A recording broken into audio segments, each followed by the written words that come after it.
তাই ইনশাল্লাহ গেলবারের তুলনায় ভালো লাভ হইবে, এটা আশাবাদী আমরা। তরমুজের চাহিদা এখন ভালো আছে। এখানে উৎপাদন আগের থেকে অনেক বেশি। আমরা এই জমিটা প্রায় 100 একর জমি এখানে আবাদ করছি, আমরা 3 ভাই। এখানে প্রায় 1.5 কোটির কাছাকাছি খরচ হয়েছে। তো আমরা গেলবারের তুলনায় এবার মাশাল্লাহ ফলন ভালো, বিক্রিও করছি, দাম মোটামুটি ভালোই পাইছি। এখনো বাকি রয়েছে, বাকিরা বিক্রি করলে বোঝা যাবে আসলে কদূর লাভ হয়, কদূর কি হয়। তাই ইনশাল্লাহ গেলবারের তুলনায় ভালো লাভ হইবে, এটা আশাবাদী আমরা। আসছি বরগুনা, নতুন একটা প্রজেক্ট চর হয়েছে, ওখানে আসছি। তরমুজ তো আজ থেকে 8 দিন আগে কিনছি, তখন বাজার তো ভালো ছিল। তরমুজ কাঁচার কারণে মাল কাটি নাই, এখন আবার তরমুজটা ভালো পাকছে। এর লিগে এখন বাজার কেমন হবে তা বলতে পারি না, কিন্তু এখন মানুষ তরমুজটা খায় স্বাদ পাবে আর কি। এখন দাম একটু কমই হয়ে গেছে, কারণ কয়েকদিন আর 10 দিন আগে বাজারটা ভালো ছিল। এখন একটু সবারই কিছু কিছু পাকতেছে ভালো, চাহিদা আছে ভালো, কিন্তু এখন দাম একটু কম হবে আর কি। আমরা এখানে টোটাল 3 জনে 100 একর জমি লিজ নিছি 1 বছরের জন্য।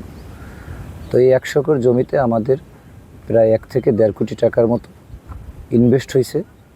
এখন লাভবানের বিষয়টা হচ্ছে এরকমের যে তরমুজটা সবসময় লাভবান হয় মার্কেটের উপরে। আবহাওয়া যদি ভালো থাকে তাহলে তরমুজের মার্কেট ভালো থাকে, আর আবহাওয়া যদি খারাপ থাকে তাহলে তরমুজের মার্কেট খারাপ থাকে। তো এবছর আমাদেরকে মহান আল্লাহ রাব্বুল আলামিন এত পরিমাণ ফল দান করছেন যে আমরা লাভবান, মানে অধিক লাভবানের আশা করি। আগের থেকে এখানে আমরা বিগত অনেক বছর পর্যন্ত আমরা তরমুজ চাষ করি।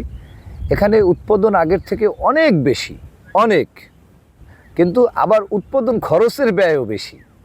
হ্যাঁ, সেখানে আমাদেরকে দেখা গেছে সার, কীটনাশক এগুলোর দাম গেল বছরের থেকে এই বছর বেশি। বড় প্রজেক্ট যারাই করে, আমি তো একা তো আর বড় প্রজেক্ট করি না, যারাই করে দেখা গেছে যে সারে একটা ক্রাইসিস থাকে আমাদের, আর সেই ক্রাইসিসটা আমাদের এবছরও পোহাইতে হয়েছে। দেখা গেছে একটা কৌটোয় 100 গ্রাম বীজ থাকে, বা একটা প্যাকেটে তরমুজের বীজ সবসময় 100 গ্রাম থাকে। তো 100 গ্রাম বীজে দেখা গেছে যে প্রাইস থাকে দেখা গেছে 3500 টাকা কিংবা 4000 টাকা, কিন্তু ওইটা কিছু অসাধু ব্যবসায়ীর মাধ্যমে 4000 টাকা 3500 টাকার দামের বীজ 10,000 টাকা দামেও কিনতে হচ্ছে আমাদের।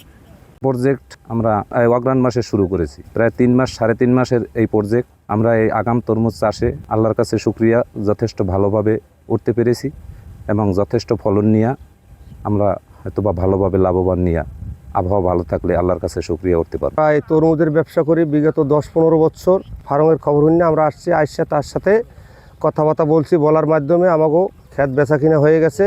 আমরা বেচা কিনা করিয়া পর এখন আমরা মাল কাটিয়ে নিতে আসি। আমরা বিভিন্ন জায়গায় মাল পাঠাই, বগুড়া পাঠাই, ঢাকা পাঠাই, ময়মনসিংহ পাঠাই, চাঁদপুর পাঠাই, খুলনা পাঠাই, বিভিন্ন এলাকায় আমরা আর কি ক্রয় করিয়া মালটা বিক্রি করে মোটামুটি ব্যবসা বাণিজ্য করি।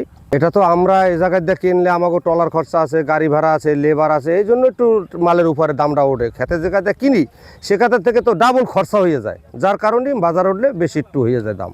আমি টাঙ্গাইল থেকে আসছি, বরগুনা একটা নতুন চরের মধ্যে তরমুজের আবাদ হয়েছে। আমি তরমুজ কিনছি 3খানি জায়গার তরমুজ। আমি একটা টার্গেট করছি আমার 10,000 তরমুজ হবে। তরমুজটা আমি 18 লক্ষ টাকাতে কিনছি। আরও এই তরমুজের পিছে আমার ট্রলার ভাড়া, গাড়ি ভাড়া দিয়ে আমার আরও 3 লক্ষ টাকা খরচ হবে, তাতে 21 লক্ষ টাকা পড়বে। আর এই তরমুজটা আমি কিনছিলাম আরও 4-5 দিন আগে কাটার আশায়, কিন্তু দেখলাম আমি তরমুজটা পাকে নাই ভালো মতে। অনেক জায়গায় অনেক তরমুজ, কাঁচা তরমুজ কাইটে দিয়ে মানুষের ঠকাইতেছে। আমরা না ঠকাইয়া আমরা একটু 5 দিন রাইখা 5 দিন আগে না কাইটা 5 দিন পরে কাইটা 10 দিন রাইখা তরমুজটা কাইটা আমি দিতেছি। এতে হয়তো আমার একটু সমস্যা হবে। আমি 5 দিন আগে বেচলে আরও ভালো দামে বেচতে পারতাম, এখন হয়তো আমার একটু কষ্ট হবে। কিন্তু আমি চাইছি আমি একটু পাকায়, ভালো করে পাকায় নিয়ে মানুষের খাওয়াবো।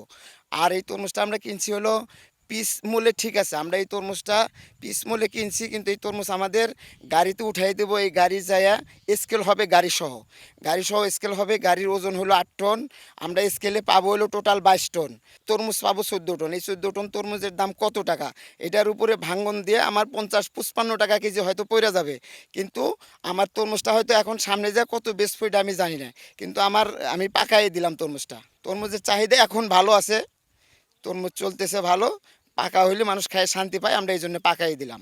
এই জায়গায় ক্ষেত কিনতে আইছি, দেখা গেছে আমরা বিভিন্ন জায়গায় নলেজ পাওয়ার পর এই জায়গায় আসছি। আসার পর ক্ষেত দেখলাম, দেখার পর দরের দামে বোনার পর আমাদের সাথে বেচা বিক্রি হয়েছে। এখন আমরা এই মালটা দেখা গেছে বিভিন্ন মোকামে সেল দেব। এটা দেখা গেছে অনেক সময় আমরা মন হিসেবে বেচি, অনেক মোকামে শত হিসেবে বিক্রি হয়। ওটা সাইজ করা হয়, সাইজের উপরে দেখা গেছে ডিপেন্ড করিয়া দামটা বৃদ্ধি পায়। আমরা তো এখানে ঠুয়ো কেনা পড়ে। ঢাকায় যাবে, বগুড়া যাবে, সিরাজগঞ্জ যাবে, মোস্তান যাবে, বিভিন্ন মোকামে আর কি, খুলনায়, তারপর জয়পুরহাট, তারপর যাবে আপনার রংপুর। এটা কাঁচামাল তো, এটা আল্লাহর রহমত বাজার উপরে নির্ভর করে, এটা বলা যায় না। এটা আজকে পাঠাইছি, মনে করেন মন বেচছে 2000 টাকা, আবার আগামীকালকে 1600 হইতে পারে, আগামীকালকে 2200 হইতে পারে। এটা কাঁচামালের বাজার আপ ডাউন, মানে প্রথম আগাম মাল তো, এই জন্য একটু চাহিদা ভালো। বছর 12,150 হেক্টর জমিতে তরমুজ আবাদের লক্ষ্যমাত্রা নির্ধারণ করা হয়েছিল।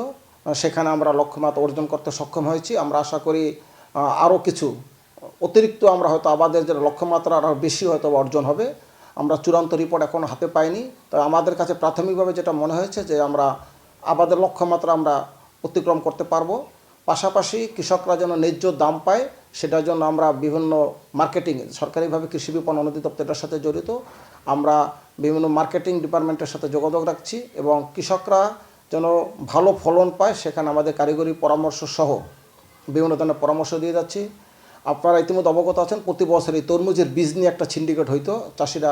এবছর আমাদের কাছে কিন্তু সেই অভিযোগটা আসে নাই। আমতলী উপজেলায় বিশেষ করে সবচেয়ে বেশি তরমুজ।